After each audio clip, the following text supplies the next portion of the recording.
বদমাস সিংহ এক চালাক খরগোশের গল্প। একটা জঙ্গলে এক ভয়ঙ্কর সিংহ থাকত। সব প্রাণী তাকে ভয় পেত। প্রতিদিন সিংহ একটা করে প্রাণী খেয়ে ফেলত। একদিন পালা পড়ল ছোট একটা খরগোশের। খরগোশ দেরি করে সিংহের কাছে গেল। সিংহ রেগে গিয়ে বলল, এত দেরি কেন? খরগোশ বলল, মহারাজ, আরেকটা সিংহ আমাকে আটকিয়েছিল। রেগে গিয়ে সিংহ বলল, চলো দেখাও তাকে। খরগোশ তাকে একটা কুয়ার কাছে নিয়ে গেল। সিংহ পানিতে নিজের ছায়া দেখে ভাবল আরেকটা সিংহ। রাগে লাফ দিল আর কুয়ায় পড়ে গেল।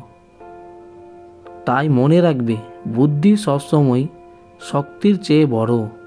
যারা চ্যানেলে নতুন আছেন, চ্যানেলকে সাবস্ক্রাইব এবং ভিডিওকে লাইক করে দিবেন এইরকম নতুন নতুন গল্প শোনার জন্য।